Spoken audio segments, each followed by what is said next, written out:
대구 한사랑 요양병원에서 75명의 무더기 확진자가 나왔습니다. 해당 병원 직원들이 의심 증상에도 출근을 강행한 것이 집단 감염으로 이어졌다는 지적입니다. 현장 연결합니다. 분당 재생병원 원장이 확진 판정을 받았습니다.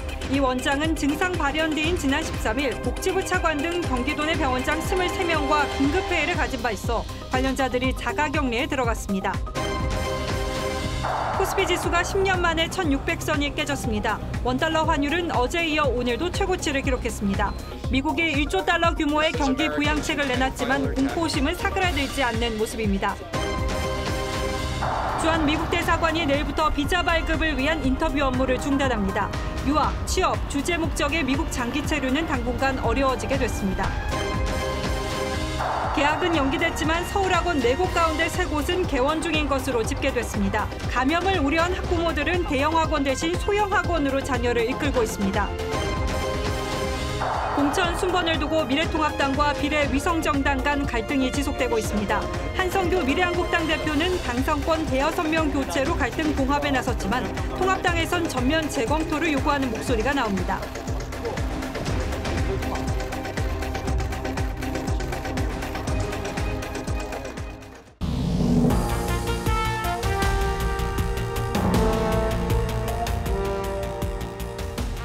여러분 안녕하십니까. 뉴스9의 신동욱입니다. 코로나19 확산세가 좀 주춤하는가 싶더니 대구에서 또 무더기 확진자가 나왔습니다.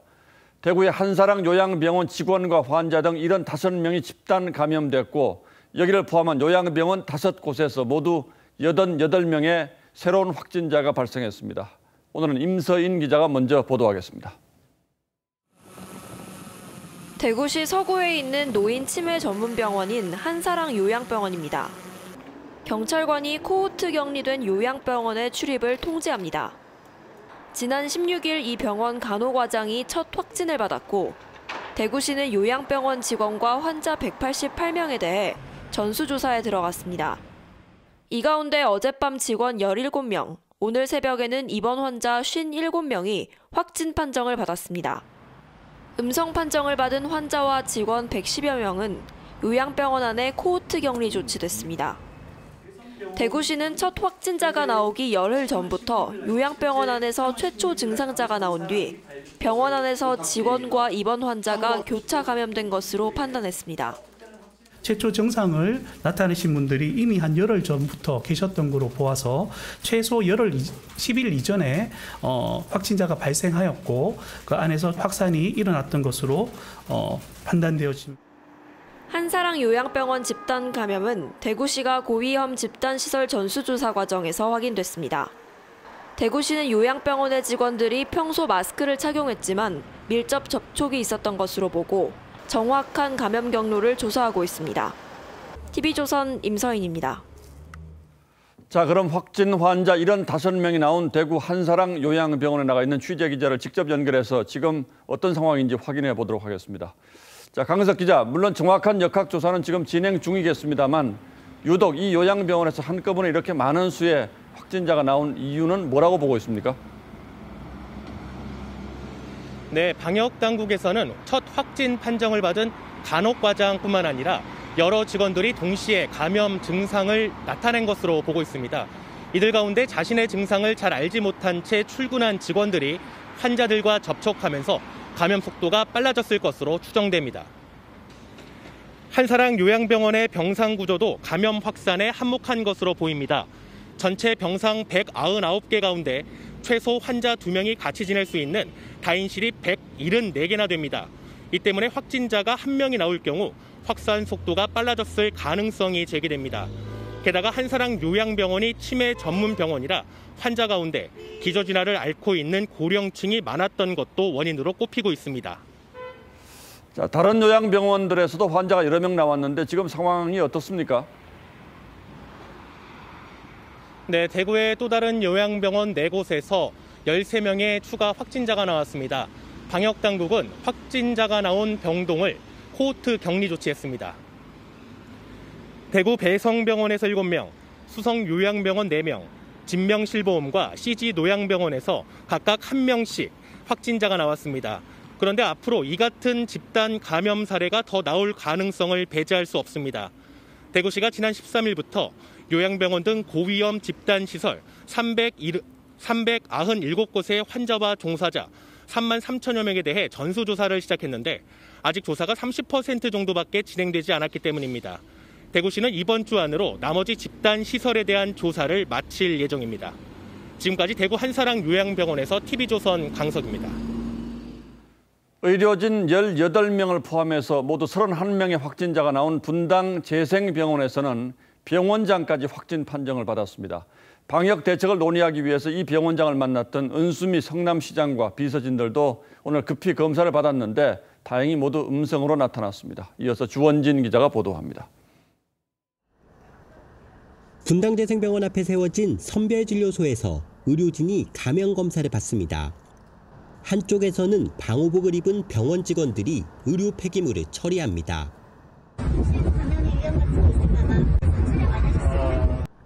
분당재생병원 이모 원장은 어제 시작한 병원 직원 1,500명에 대한 2차 전수조사 과정에서 오늘 새벽 3시 반쯤 확진 판정을 받았습니다. 이 원장은 지난 11일부터 기침, 콧물 등의 증상이 시작된 것으로 알려졌습니다. 오늘 이모 원장과 간호조무사, 병원 파견 근무 중이던 분당보건소의 팀장까지 확진 판정을 받았습니다. 결국 병원 관련 확진자는 모두 32명으로 늘었고 이 가운데 의료진 확진자는 18명, 가족 등 2차 감염자는 3명입니다. 분당 재생병원장은 지난 5일부터 2주간 이 병원에서 숙식을 한 것으로 전해집니다. 방역대책 논의를 위해 지난 6일 이 원장을 만났던 은수미 성남시장과 비서진 7명도 오늘 긴급검사를 받고 음성 판정을 받았습니다. 방역당국은 이 원장의 감염 경로 파악에 들어갔습니다. 현재까지는 가장 발병일이 빠른 그 입원 환자, 8일병동 입원 환자가 지표 환자라고 보고 있고 좀 더 면밀하게 분석을. 병원장의 확진 소식에 자가격리를 끝내고 오늘 출근 예정이던 병원 의료진 40여 명은 2주간 더 격리하기로 했습니다. TV조선 주원진입니다. 분당 재생병원장은 증세가 나타난 이후에 김강립 보건복지부 차관이 주재한 병원장 회의에도 참석을 했습니다. 이 때문에 김 차관을 비롯해서 보건복지부 공무원 8명이 자가격리에 들어가면서 방역 컨트롤 타워에도 비상이 걸렸습니다. 만약 이 가운데 확진자가 나온다면 중앙사고수습본부가 폐쇄될 가능성도 배제하기 어렵습니다. 최원영 기자가 취재했습니다. 지난 13일 김강립 복지부 차관이 주재한 수도권 병원장 간담회입니다. 마스크를 쓰지 않은 김 차관이 병원장들과 악수를 합니다. 회의가 시작되자 일부 참석자들은 마스크를 벗습니다. 이 자리에는 코로나19 확진을 받은 분당 재생병원 이모 원장도 참석했습니다. 심각한 건 이 원장의 증상이 이미 나타난 이후라는 점입니다. 지금 상황으로 봤을 때는 한 3월 11일, 12일부터 두통 증상이 있어서 그때를 지금 발병일로 간주를 하고. 김 차관과 배석한 보건복지부 공무원 7명은 자가격리에 들어갔습니다. 다 아마 병원에서도 그 이전과는 훨씬 다른 경계심과 긴장을 가지고 진료에 임하고 계시다고 생각을 하고. 정작 김 차관 본인이 경계심을 늦춘 꼴이 됐습니다. 회의는 2시간가량 진행됐습니다. 코로나19 중증 환자의 병상 확보를 위해 정부가 병원장들에게 협조를 구하는 자리였습니다. 격리된 김 차관과 국장들은 모두 코로나19 중앙사고수습본부에 소속돼 있습니다. 이들 가운데 확진자가 나올 경우 중수본이 일시 폐쇄될 수도 있습니다. TV조선 최연영입니다. 그런데 이번 사태와 관련해서 경기도와 분당 재생병원 사이에 책임 공방이 벌어지고 있습니다. 경기도는 병원 측이 병원장의 동선을 제대로 보고하지 않아서 이런 사태가 생겼다며 병원 측을 고발하겠다는 태세고, 반면 분당 재생병원 측은 경기도가 역학조사 실패 책임을 병원에 떠넘기고 있다며 반발하고 있습니다. 구자영 기자가 더 자세히 설명해드리겠습니다. 논란이 되는 부분은 분당 재생병원의 이모 병원장이 첫 확진자가 나온 지난 5일 집단 감염이 발생한 81병동을 다녀갔는지 여부입니다. 경기도는 오늘 분당 재생병원이 81병동을 다녀간 135명의 명단을 제출할 때 고의로 원장의 이름을 누락했다고 주장했습니다. 이 때문에 역학조사의 차질을 빚어 확진자가 또 발생했다며 병원 고발을 검토 중이라고 밝히면서 추가 명단을 요구했습니다. 관련 역학감염병관리법 등에 따라서 도에서 재생병원 관련해서 어떤 조치를 취하는 것도 지금 검토를 하고 있습니다. 분당 재생병원은 81명동 출입 기록에 남은 144명의 명단을 추가로 더 제출하면서 경기도의 주장을 반박했습니다. 병원 측은 경기도 역학조사팀이 CCTV를 모두 검토한 뒤 81병동 출입 명단을 추린 것이라며 자신들이 누락하고는 책임을 떠넘긴다고 반박했습니다. 분당 재생병원의 코로나19 집단 감염 사태가 병원과 지자체의 책임 공방으로 번지고 있습니다. TV조선 구자영입니다. 예, 지금부터는 갈수록 심각해지고 있는 경제 문제 좀 살펴보겠습니다. 미국이 1조 달러 이상의 대대적인 재정 투입에 나서고 유럽과 아시아도 돈 풀기에 돌입한다는 소식에 지난밤 뉴욕과 유럽 증시는 급반등에 성공했습니다. 이 소식에 우리 주식시장도 반짝 힘을 받는가 싶더니 오늘 장 막판에 다시 폭락하며 코스피 지수가 1600선까지 무너졌습니다. 1600선이 무너진 건 10년 만의 일이라고 합니다. 최원희 기자가 취재했습니다. 미국의 초대형 부양책에도 우리 증시는 맥없이 고꾸라졌습니다. 코스피는 4.86% 내린 1591.2의 장을 마치며 10년 만에 1500선으로 추락했습니다. 코스닥도 5.75% 하락했습니다. 원달러 환율은 어제보다 2.2원 오른 1245.7원으로 마감했습니다. 정부의 외화 유동성 확대 조치에도 10년 만에 최고치를 다시 썼고 국제 유가도 급락세를 이어갔습니다. 일본 니케이 지수도 3년 4개월 만에 17,000선 아래로 떨어지는 등 아시아 증시도 동반 하락했고 유럽도 3%를 넘는 급락세로 장을 시작했습니다. 대규모 경기 부양책에도 불구하고 공포감이 워낙 컸던 상황이고 가능할까라는 의구심이 커졌고 지난밤 미국 증시 3대 지수는 5에서 6% 급반등했습니다. 미국이 최대 1조 2천억 달러의 재정 투입에 나섰고 유럽과 아시아 각국 정부도 전시에 준하는 돈 풀기에 돌입한 영향이 큽니다. 미국은 시민 1인당 1,000달러의 현금 지급 방안까지 발표했습니다. We're looking at sending checks to Americans immediately. 금리 인하로도 약발이 안 먹히자 세계 각국이 재정의 수도꼭지를 틀기 시작한 겁니다. 하지만 국제 금융시장이 하루 만에 다시 흔들리며 세계 경제에 들이운 코로나 그림자는 점점 더 어두워지고 있습니다. TV조선 최원입니다. 이제 경제 위기는 금융에서 실물 부문으로까지 급속히 확산하고 있습니다. 독일 최대 자동차 기업 폴크스바겐을 비롯한 전 세계 자동차 생산 업체들이 잇따라 가동 중단과 공장 폐쇄 조치에 들어갔습니다. 이렇게 되면 전 세계 수많은 부품 업체들까지 연쇄적으로 치명적인 타격을 입을 수밖에 없습니다. 우리 자동차 업계도 사정은 마찬가지입니다. 송지욱 기자가 취재했습니다. 독일 최대 자동차 기업 폴크스바겐이 23일부터 2주에서 3주간 공장을 닫기로 했습니다. 코로나19 사태로 부품 공급망이 타격을 받은 데다 수요가 줄었기 때문입니다. Wir schließen die Werke insbesondere aufgrund der deutlich fallenden natürlich Nachfrage und 독일 메르세데스-벤츠 모기업인 다임러도 유럽 대부분 공장의 운영을 중단했습니다. 독일 정부는 감염자가 9,360명으로 급증하자 상점과 공공시설 영업뿐 아니라 종교 활동을 금지하고 호텔 투숙까지 제한했습니다. 프랑스의 르노 자동차, 푸조 시트로앵도 공장을 폐쇄키로 했습니다. 미국 제너럴 모터스와 포드 등도 북미 내 공장 생산을 제한적으로 운영하기로 했습니다. 피아트 크라이슬러 역시 조업 2주간 중단을 선언했습니다. 전문가들은 공급망 붕괴와 수요 감소가 기업 파산, 구조조정, 일자리 상실의 장기적 악순환으로 이어질 것을 우려하고 있습니다. TV조선 송지욱입니다. 문재인 대통령이 재계와 노동계 인사들을 한자리에 모아서 경제 위기 극복을 위한 원탁회의를 열었습니다. 힘을 하나로 모으자는 취지였는데 재계의 요구와 노동계가 주장하는 것에는 큰 거리가 있었습니다. 양측의 주장이 어떻게 다른 건지 최지원 기자가 취재했습니다. 문재인 대통령이 경제 주체들을 청와대로 초청해 정부의 힘만으로는 부족하다며 손을 내밀었습니다. 경제 위기가 장기화될 가능성이 큽니다. 연대와 협력의 힘으로 위기 극복의 주역이 되어주시길. 추경을 포함한 32조 원 자금을 신속 집행하겠다며 속도감 있는 행정을 약속했습니다. 재계와 노동계도 코로나 사태 극복을 위한 사회적 책임을 다하겠다고 다짐했습니다. 다만 손경식 경총회장은 법인세 인하와 특별 근로시간 확대, 고용 경직성 완화 조치 등을 요청했습니다. 김명환 민노총 위원장도 기업의 사내유보금 출연과 비정규직에 대한 현금 지원, 총고용보장 등을 요구했습니다.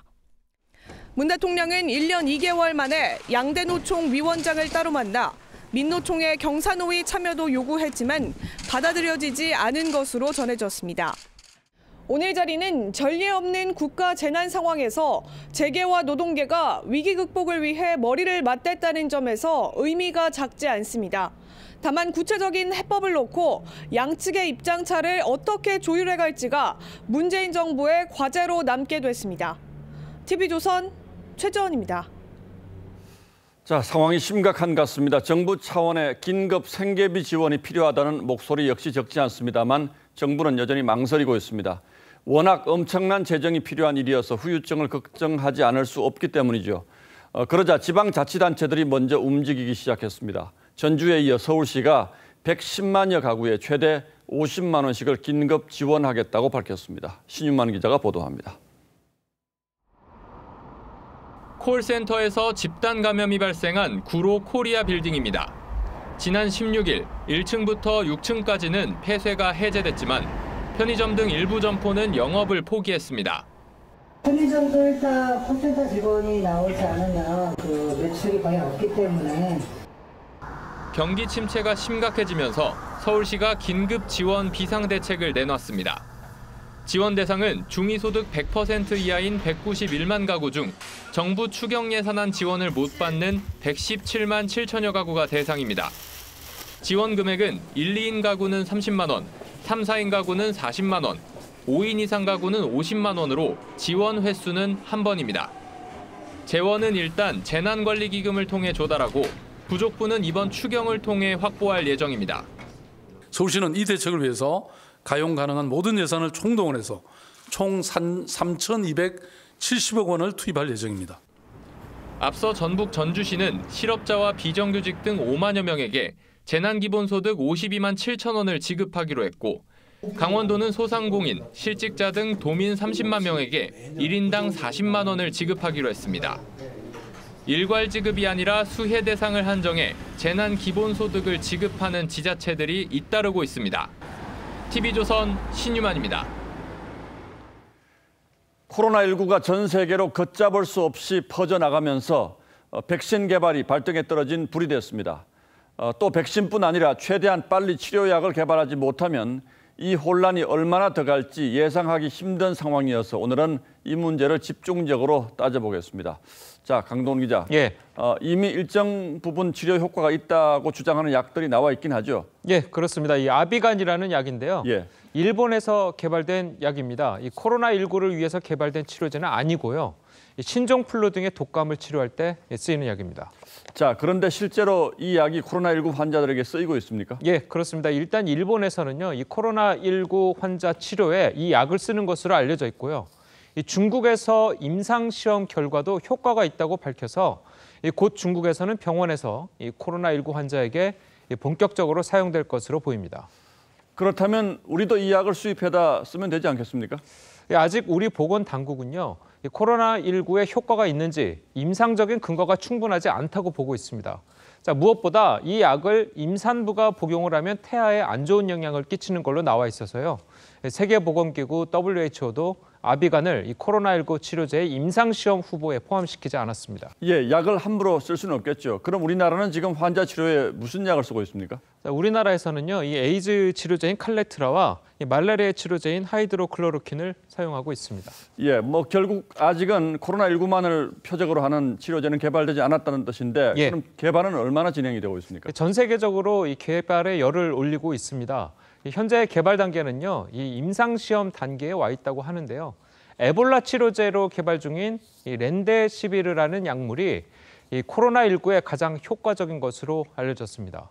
현재 렘데시비르는 우리나라와 중국 그리고 미국 등에서 모집한 환자 1000여 명을 대상으로 마지막 임상시험을 하고 있는데 이르면 4, 5월 중에는 결과가 나올 것으로 보고 있습니다. 자, 치료약은 그렇고 그럼 예방약이라고 할 수 있는 백신 개발은 어떻게 진행이 되고 있습니까? 백신 개발에도 이제 속도를 내고 있습니다. 중국에서 개발한 예방 백신은 임상시험 승인을 받은 상태고 미국과 영국, 프랑스 등의 글로벌 제약회사들도 백신 개발에 들어갔습니다. 우리나라 역시 이 민간 제약회사들과 정부기관이 백신과 치료제 개발에 나서고 있습니다. 특히 국립보건연구원은요, 최근 코로나19 치료제 개발에 필요한 이 항체 탐지용 단백질 제작에 성공한 상태입니다. 다만 시간과 비용이 관건이죠. 이 전문가 이야기 들어보시겠습니다. 예. 정말 시간이 좀 더 걸려요. 그래도 그거는 포기하지 않고 해야 돼요. 왜냐하면 그 기존에 쓰고 있는 약 중보다 더 좋은 효과가 나온 약이 있을지 모르니까. 예, 이 전염병은 무엇보다 공포가 문제인데 치료약이든 백신이든 빨리 좀 개발이 됐으면 좋겠습니다. 예, 강동 기자 잘 들었습니다.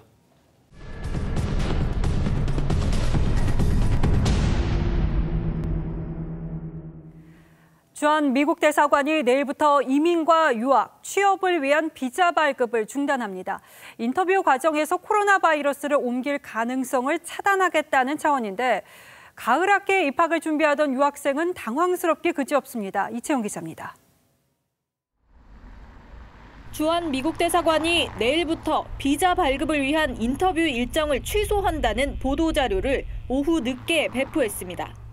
코로나19 사태에 따라 대면 접촉을 차단하는 조치로 비자 업무가 언제 재개될지는 알릴 수 없다고 했습니다.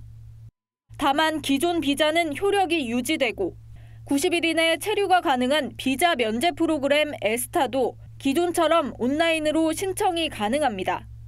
유학이나 취업, 주재원 파견 등으로 새로 비자를 준비하던 사람들이 문제인데 조치가 풀릴 때까지 기다리거나 급한 용무가 있다면 사유를 적어 대사관에 긴급 인터뷰를 신청해봐야 합니다. 30분 전에 알게 돼가지고 어떻게 해야 될지 긴급 인터뷰 예약이 가능하긴 한데 승인 여부를 확답해 줄 수는 없다고 정 안 되면 1년 디퍼를 해야 되지 않을까. 미 국무부는 우리나라 등 101개 지역과 국가에 여행경보 2, 3, 4단계를 내렸는데 이 나라들은 동일하게 비자 발급 서비스가 중단됩니다. TV조선 이채연입니다. 올림픽 효자 종목이죠. 펜싱에서 첫 확진자가 나왔습니다. 국가대표 선수로 대표팀 29명 선수도 자가격리에 들어갔는데 유럽에서 열린 국제대회에 출전한 뒤 감염된 것으로 보입니다. 해외에서 유입되는 사례가 빠르게 증가하고 있습니다. 박상준 기자입니다. 울산에서 코로나19 확진 판정을 받은 여성 A씨. 알고 보니 펜싱 앱의 국가대표였습니다. 헝가리에서 열린 그랑프리 대회에 출전하고 지난 15일 귀국했는데 현지 체류 중이던 13일부터 인후통 증세를 보였습니다. 귀국 이튿날 울산의 한 이비인후과를 찾았고 통증이 잦아들지 않자 17일 울산 선별진료소를 방문해 검사를 받은 뒤 오늘 확진 판정을 받았습니다. 도쿄올림픽을 준비하는 현역 국가대표가 확진 판정을 받은 건 이번이 처음입니다. 이 선수와 함께 대회에 출전했던 남녀 에페 선수단 20명과 사브르, 플레레 선수단 모두 자가격리에 들어갔습니다. 대표 선수들하고 코치, 의무 모두한테 다 연락을 했죠. 이런 문제가 발생했으니까 자가에서 격리를 하고. 펜싱 대표팀의 경우처럼 코로나 바이러스의 해외 유입 사례도 점차 증가하고 있습니다. 신규 확진자의 5%가 해외에서 감염됐는데 중국에 국한됐던 유입 경로도 유럽으로 옮겨가고 있습니다.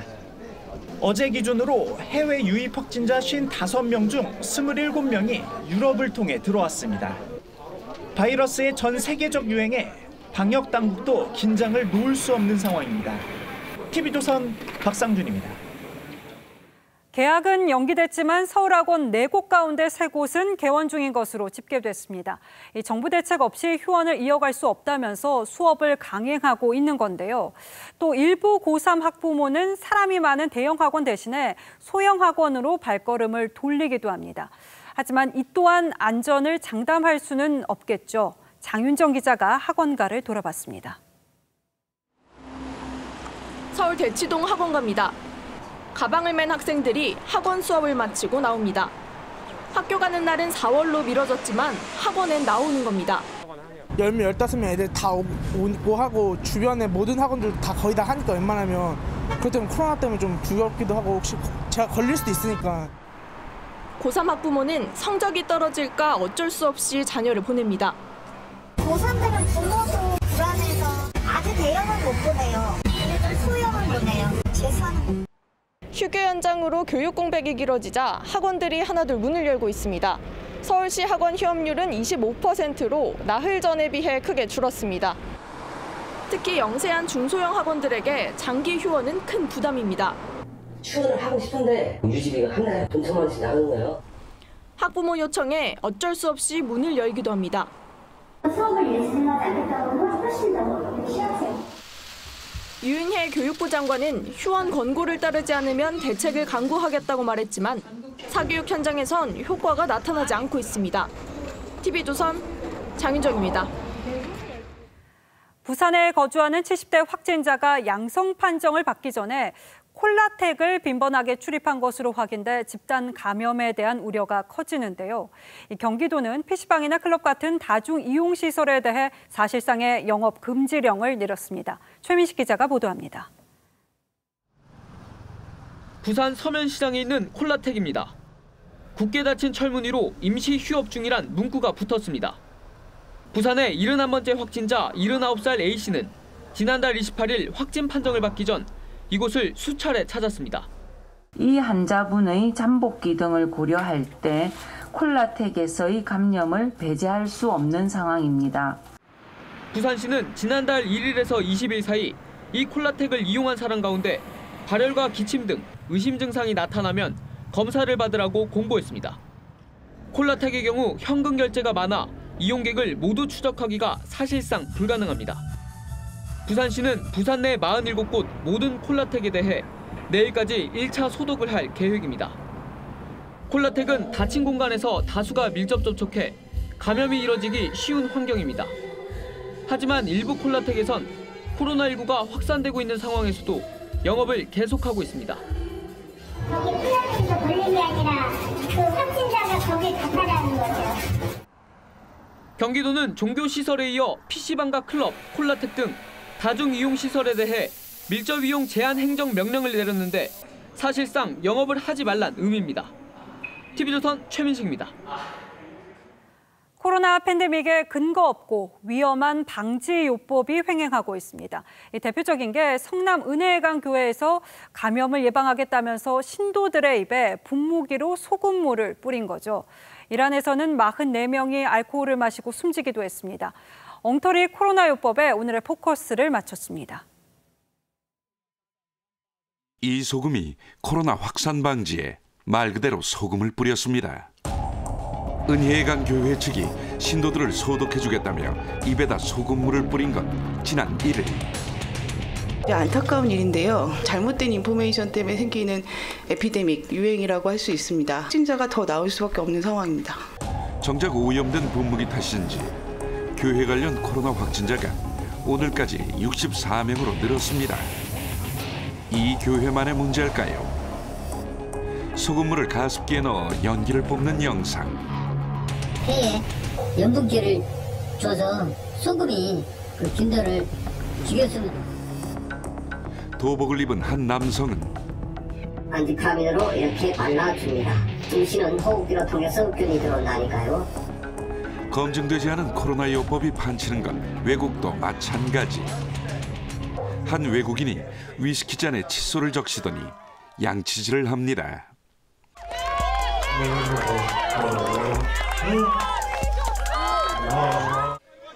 이렇게 알코올을 마시면 바이러스가 죽는다는 속설은 급기야 이란에서 44명의 목숨을 앗아갔지요.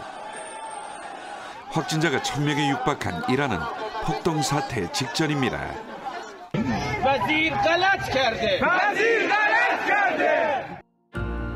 홍콩에서는 생마늘 1.5kg을 먹은 사람이 병원에 실려가고 국내에서는 도라지가 때 아닌 코로나 특효약으로 떠올랐습니다. 서울대 의대 동기들이 썼다고 알려진 글에는 코로나 치료제로 구체적인 약 이름이 등장했지만 허위글로 밝혀졌죠. 세계보건기구는 손 씻기와 공공장소 피하기 등만이 코로나 예방 수칙이라고 연일 캠페인하지만 시민들의 불안은 가시질 않습니다. 마늘의 독성 때문에 병균들이 없어진다고 해야 되나? 그런 것들이 있어서 좀 예방 효과라든지 치료제로 효과가 있다. 우리나라 사람들은 매운 것도 먹고 짠 것도 먹고 죄잖아요. 피가 썩지 않으려면 짠 거 먹어야 되고. 급기야 집회도 찜찜하다며 180만 원을 전자레인지에 돌리다 돈만 애꿎게 태운 포항 시민도 있었죠. 감염병이 전파되는 시대에 나의 건강은 곧 이웃의 건강입니다. How I behave, Jake, affects your health. How you behave affects my health. Never, I think, have we been so dependent on each other. 정확한 정보를 제공해야 할 보건당국의 어깨가 갈수록 무거워집니다. 뉴스나인 포커스였습니다. 계속해서 코로나 극복에 희망이 엿보이는 따뜻한 장면 전해드립니다. 기초생활수급자인 할머니와 장애 이웃 그리고 어린아이 등 우리 주위 서민이 그 주인공입니다. 이민재 기자입니다. 한 할머니가 경찰서로 걸어갑니다. 경비를 서던 의경에게 검정색 비닐봉투를 건네고는 자리를 떠납니다. 비닐봉투에서는 보건용 마스크 40장과 현금 100만 원과 함께 손편지가 나왔습니다. 편지에는 대구 시민들을 위해 써달라고 썼습니다. 기초생활수급자인 이 할머니는 노점상을 하며 모은 돈을 기부한 것으로 알려졌습니다. 이게 제가 알기로는 기초생활수급자한테 지급이 되는 마스크인데 이제 할머니께서 본인도 되게 힘든 상황임에도 불구하고 유치원 아이들도 힘을 보탰습니다. 울산의 한 파출소를 찾은 어린이 2명은 마스크 20개를 근무 중인 경찰에 전달했습니다. 아이들은 이렇게 경찰관들이 코로나19에 감염되지 않기를 바란다는 내용의 손편지도 썼습니다. 부산에서는 20대 장애인이 마스크를 기부했고 인천의 한 시민은 5년 동안 모은 돼지 저금통을, 제주에서도 아이들의 저금통 동전 기부가 잇따랐습니다. 너무 이렇게 상황들이 의사나 아니면은 그쪽 주민들이 좀 안 돼 보여서 자기가 이거를 꼭 그쪽에다가 기부를 하고 싶다고. 자신보다 더 어려운 이웃을 도우려는 시민들의 따뜻한 손길이 코로나 여파 속에서 지쳐가는 우리들 마음을 위로하고 있습니다. TV조선 이민재입니다. 내일 전국에 시속 90km가 넘는 강풍이 예고됐습니다. 강풍특보도 내려질 예정이어서 코로나19 선별진료소처럼 천막을 활용한 임시시설물은 대비가 요구됩니다. 황병준 기자입니다. 기상청은 내일 새벽부터 모레 아침까지 전국적으로 매우 강한 바람이 불겠다고 예보했습니다. 특히 내일 아침 6시부터 저녁 6시까지 대부분 지역에 최대 순간 시속 90km 이상의 강한 바람이 불 것으로 보입니다. 바람만 보면 초속 17m 이상의 태풍급 위력입니다. 다만 많은 비를 동반하지는 않을 전망입니다. 북한을 지나는 차가운 저기압과 우리나라 남동쪽의 따뜻한 고기압 사이의 기압 차이가 커진 영향입니다. 우리나라 북쪽으로 저기압이 발달하여 주변으로 기압차가 커져 전국에 태풍급의 매우 강한 바람이 불겠습니다. 코로나19 관련 시설도 비상입니다.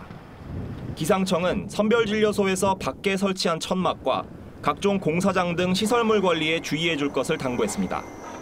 TV조선 황병준입니다.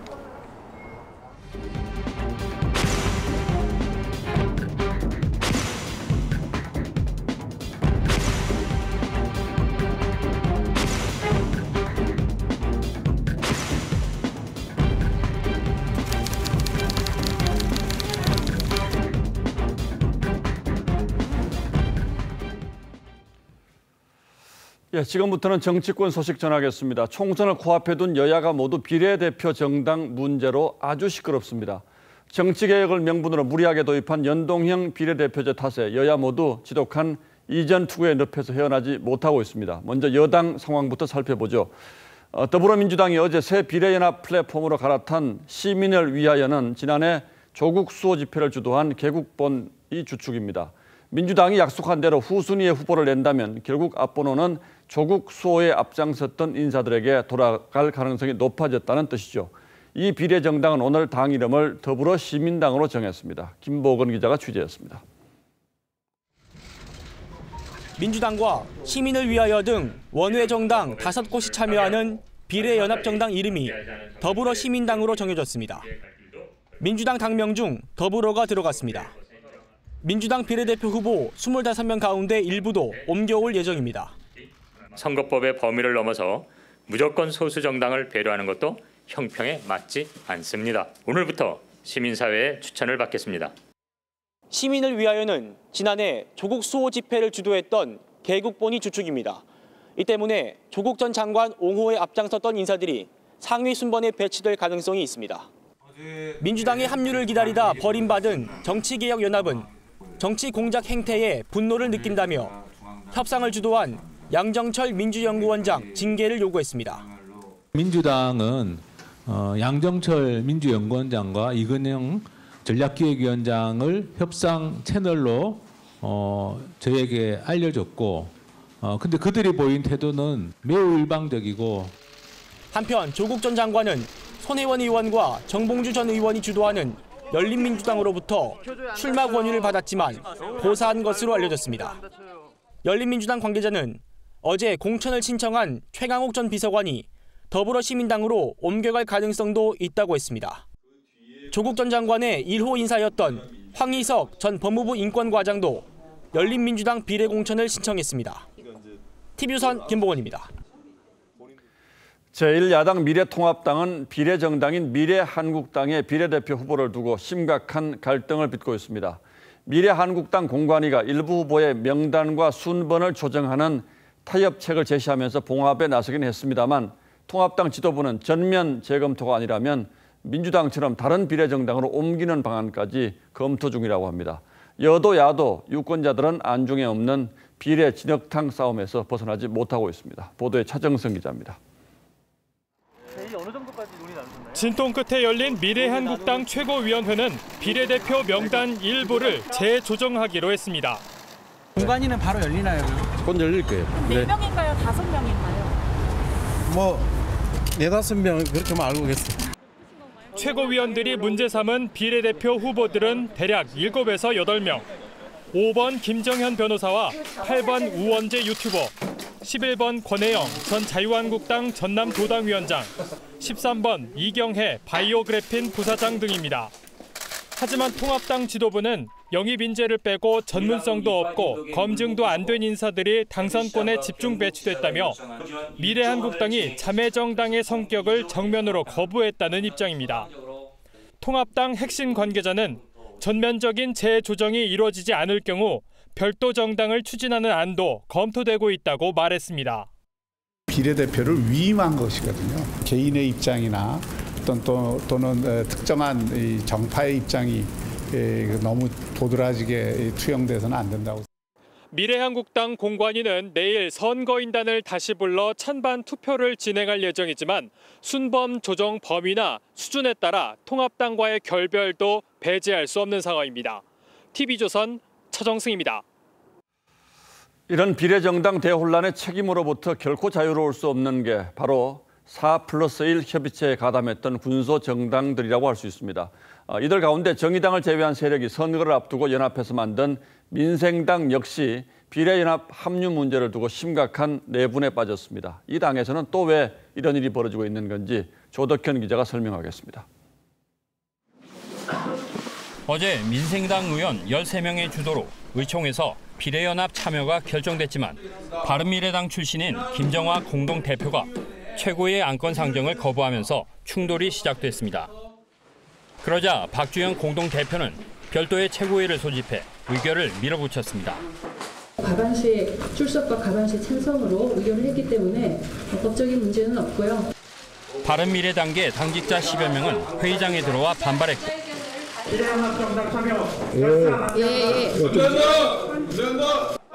이 과정에서 일부 당직자들 사이에 몸싸움까지 벌어졌습니다.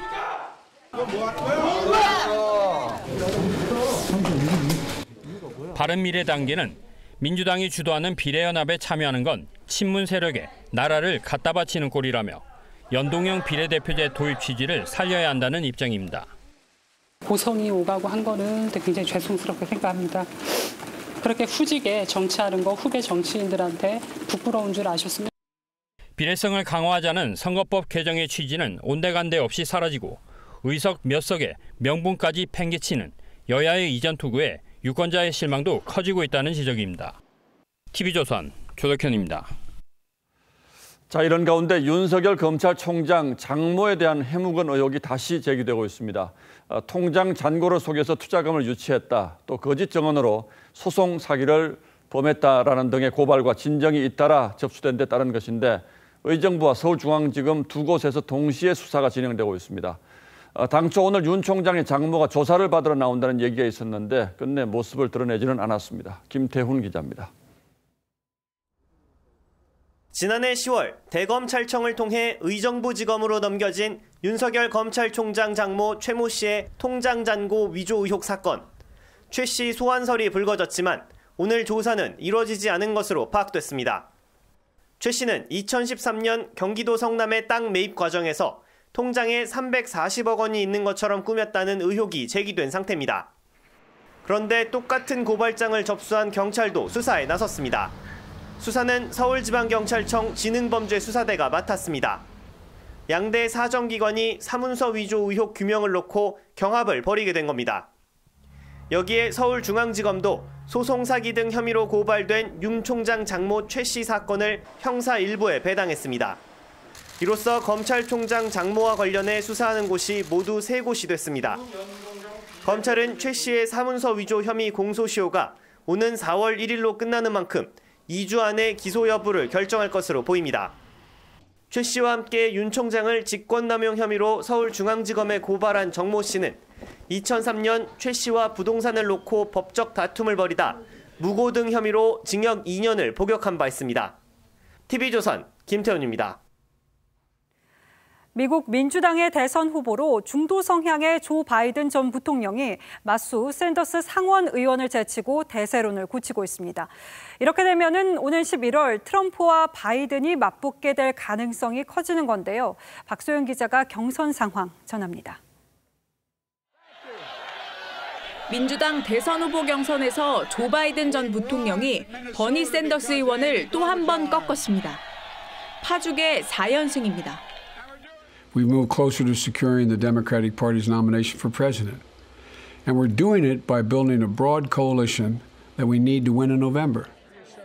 1, 2차 경선에서 참패했던 바이든은 흑인 유권자가 많은 4차 사우스캐롤라이나 경선에서 승기를 잡았습니다.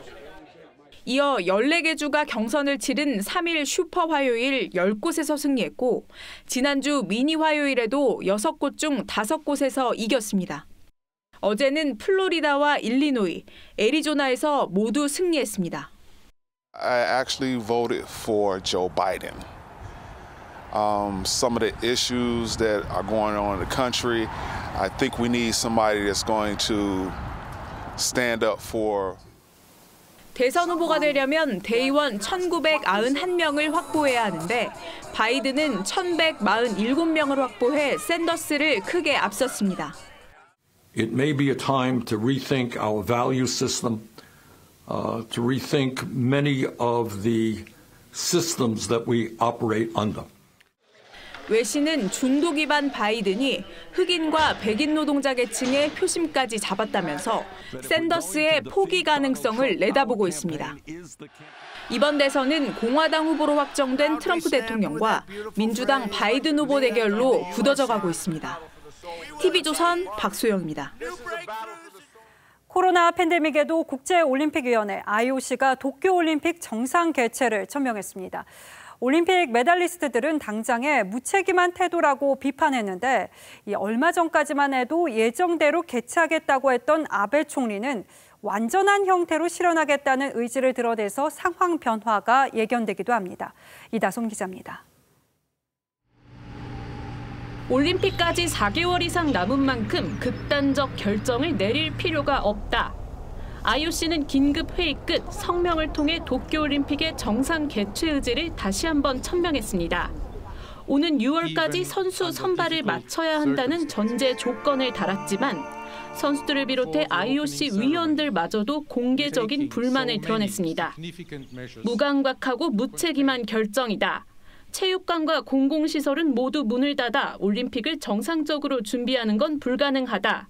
선수들과 가족들의 건강을 위험에 빠뜨리고 싶은 것인가 등 날선 목소리가 나왔습니다.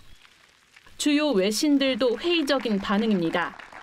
뉴욕타임즈는 리우올림픽을 기준으로 코로나19 확진 사례가 가장 많이 발생한 상위 15개국 출신 선수들이 전체 참가 선수의 약 36%에 달한다며 7월 개최에 의문을 제기했습니다.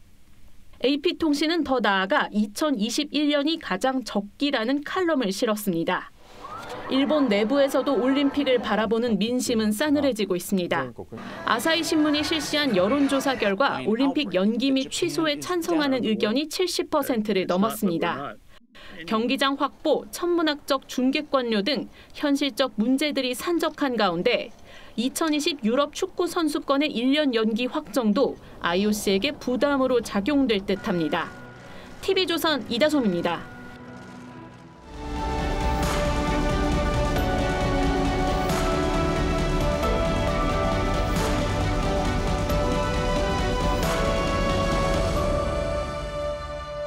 간편하게 잡수고 또 저렴한 가격. 400년 역사에 상인만 2만 명이 넘는다는 대구 서문시장에서 늘 붐비는 곳이 바로 이 국수골목입니다. 좁고 긴 의자에 서로 어깨를 붙이고 앉아 단돈 4,000원에 푸짐하고 맛깔진 칼국수를 즐기죠.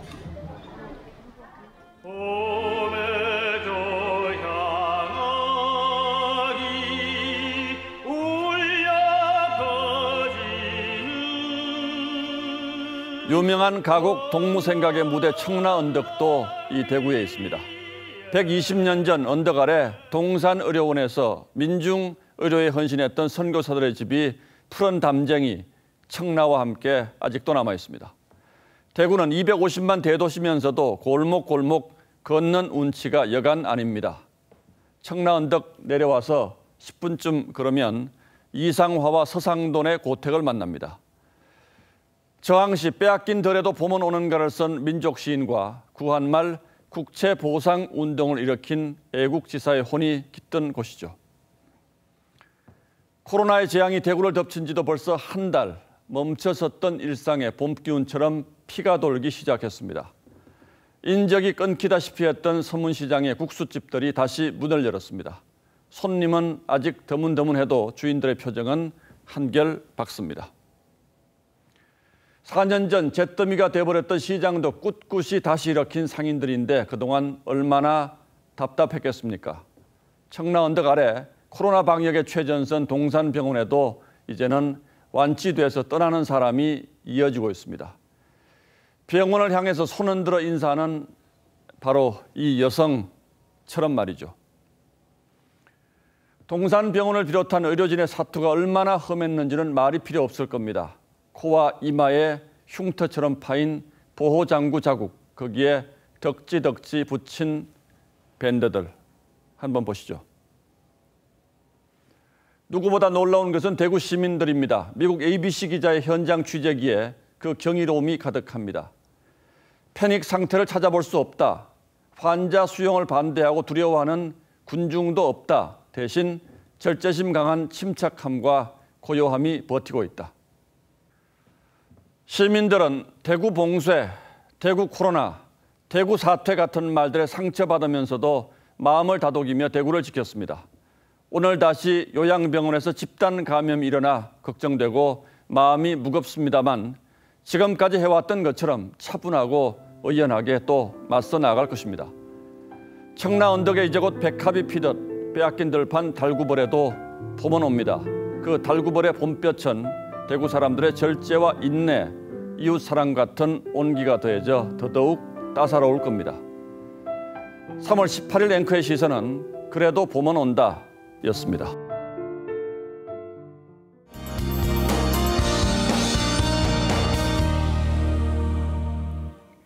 내일은 날씨가 매우 좋지 않겠습니다. 일단 태풍 수준의 강한 바람이 몰아치겠는데요. 전국 육상에는 강풍특보가, 해상에는 풍랑특보가 발표됐습니다. 이렇게 모든 지역에 특보가 내려지는 건 매우 드문 경우인데요. 그만큼 대비를 철저히 하셔야겠습니다. 역대급 강풍의 원인은 우리나라 남과 북의 큰 기압차 때문인데요. 여기에 대기까지 불안정해서 곳곳에 비도 내리겠습니다. 강수량 자체는 적지만요. 짧은 시간에 강하게 내릴 수 있겠습니다. 이 와중에 미세먼지도 유입되겠습니다. 전국적으로 농도가 높을 것으로 보입니다. 바람이 부는 만큼 날은 쌀쌀하겠습니다. 내일 한낮 기온은 서울이 10도, 대구 17도, 전주는 13도가 되겠고요. 모레는 바람이 잦아들면서 기온이 다시 오르겠습니다. 날씨였습니다. 예, 3월 18일 뉴스9은 여기서 모두 마치겠습니다. 시청해주신 여러분 고맙습니다.